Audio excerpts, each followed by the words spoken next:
হবিগঞ্জের চুনারুঘাট উপজেলার চণ্ডীচড়া চা বাগানের চণ্ডী ব্রিজের কাছে এক মোটরসাইকেল আরোহী ঘটনাস্থলেই ট্রাকের চাপা পিষ্ট হয়ে মারা গেছেন।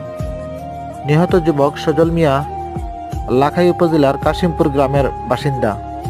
স্থানীয় সূত্রে জানা যায়, শুক্রবার বিকালে সজল মিয়া দ্রুত গতিতে একটি ট্রাক ওভারটেক করতে গিয়ে চণ্ডীচড়া ব্রিজের কাছে ট্রাকের পিছনের চাকায় পিষ্ট হয়ে ঘটনাস্থলেই মারা যান। খবর পেয়ে চুনারুঘাট থানা পুলিশ ঘটনাস্থলে গিয়ে মরদেহ উদ্ধার করে।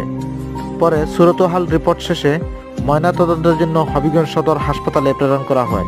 বিষয়টি নিশ্চিত করে চুনারুঘাট থানার ওসি নুরে আলম জানান, খবর পেয়ে পুলিশ ঘটনাস্থলে গিয়েছে, মরদেহ উদ্ধার করা হয়েছে এবং ময়নাতদন্তের জন্য হবিগঞ্জ সদর হাসপাতালে প্রেরণ করা হয়েছে। এ ব্যাপারে আইনি প্রক্রিয়া চলছে। হবিগঞ্জের চুনারুঘাট উপজেলার চণ্ডীচড়া চা বাগান